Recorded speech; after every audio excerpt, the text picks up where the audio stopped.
নারীরা হচ্ছে পুরুষদের জন্য আমানত। এই আমানতের খেয়ানত করা যাবে না। এই আমানতের খেয়ানত কিভাবে হয়? আপনি নারীকে বাসস্থানে ভালো রাখছেন, আপনি পোশাক ভালো দিচ্ছেন, খাবারও ভালো দিচ্ছেন, কিন্তু নারীকে আপনি পর্দায় রাখেন না। নারীকে আপনি পর্দায় রাখেন না। আপনি নারীকে পর্দায় না রেখে নারীকে আপনি বেহায়াপনার মধ্যে আপনি নিমজ্জিত করেছেন। তাহলে আপনি নারীকে আল্লাহ তাআলা যে আপনার উপর যে আমানতটা দিয়েছিলেন, এই আমানতের খেয়ানত করেছেন।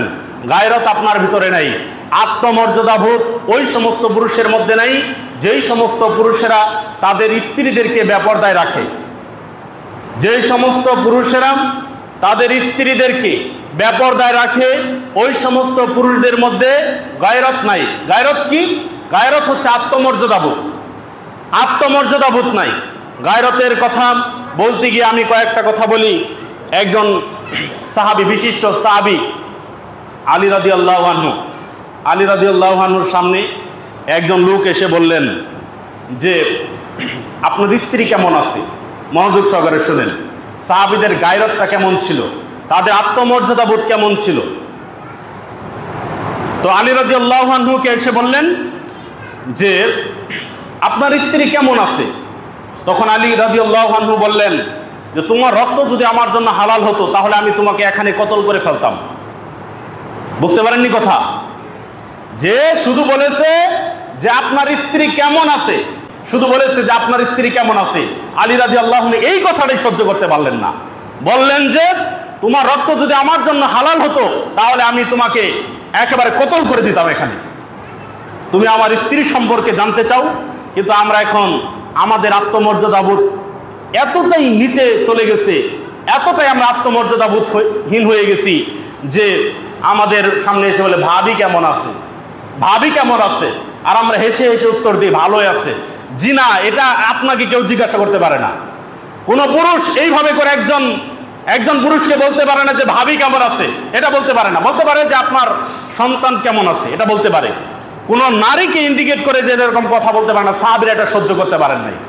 তারপরে গায়রতের আর একটা উদাহরণ দেই, তারপরে আমরা বলবো যে আমরা আলোচনা করবো যে আসলে আমাদের গায়রতটা কোন পর্যায়ে আছে।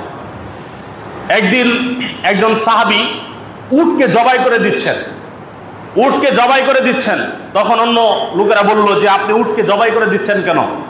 তখন বলল যে এই উটের উপরে আমার স্ত্রী চলেছে, এই উটের উপরে আমার স্ত্রী এই উটের উপর আরোহণ করেছে, এবং আমার বাড়িতে যে সমস্ত মহিলারা ছিল তারা এই উটের উপর চড়েছে, এই জন্য এই উটটাকে আমি কতল করে দিচ্ছি, জবাই করে দিচ্ছি। তখন ওই লোকেরা বলল যে কেন আপনি এটা করলেন?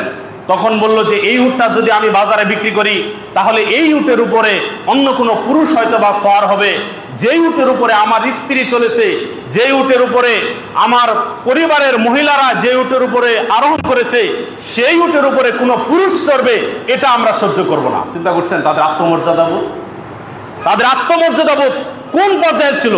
আর আপনি আপনার স্ত্রীকে সুন্দরভাবে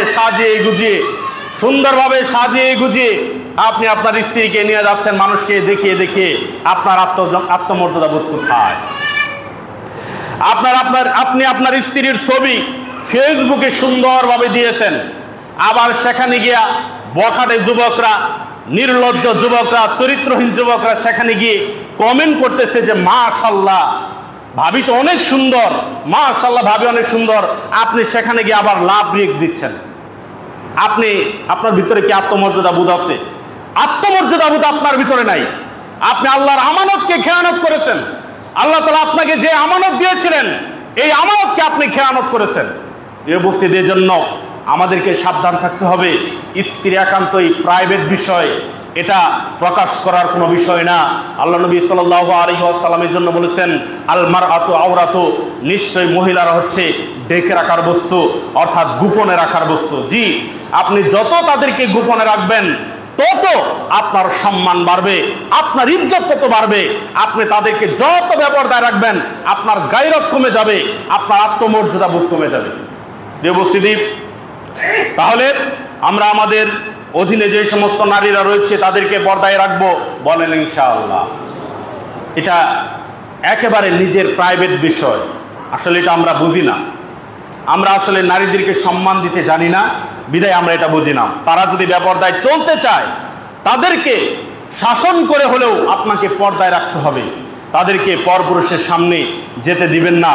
এখন সমাজ ব্যবস্থা পর্দায় জন্য নাই দেখেই আমরা কত যে দুর্ঘটনার শিকার হই, আমরা যে কত শুনি যে অমুক অমুকের সাথে পালিয়ে গেছে, অমুক অমুকের সাথে কাজের ছেলের সাথে পালিয়ে গেছে।